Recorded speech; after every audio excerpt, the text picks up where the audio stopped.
Let's talk about bench press setup and unrack.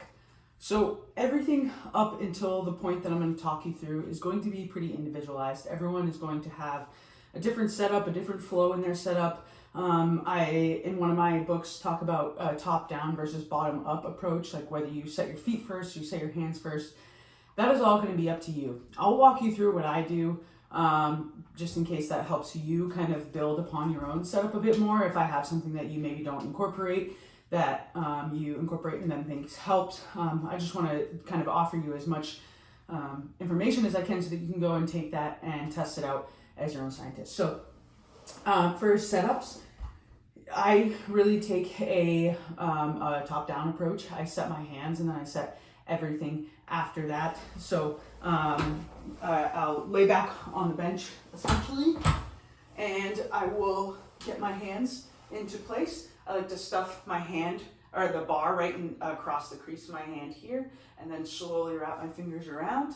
That just gives me a good grip on the bar. And then from there, I lock my elbows straight. I set my back by squeezing my shoulder blades together and then driving them into my back pockets. And then I drive my legs up and back like this. Now, what I really think about is squeezing my glutes so that I can keep tension through my torso here. And then I will take a big breath in.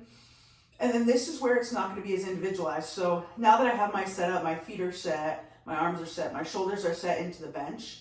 Now what I want to think about doing is bridging up. So I already have my glutes squeezed, but all I'm going to think about doing is bridging my hips up so I can push more of my weight back under the bar. And then what I'm going to do is, with a big deep breath in, that should pop the bar up. And now, I don't know if you've ever done straight arm pull downs, this is what you're going to want to think about after you unrack that bar.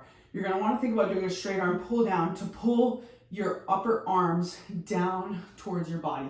So a lot of people say shoulder blades into back pockets, but what we really want to think about is that lat attaches to that humerus up in here. We want to think about engaging that lat and bringing that humerus down into our body. So again, I set my hands, shoulder blades together and then down, driving force up through the bar, get my feet set, squeeze my glutes, push through the floor, so I push most of my weight, and I squeeze my glutes to get my weight under the bar here, pick up, unrack, and then all I'm doing is thinking about doing that straight arm pull down here, so I can do a rep.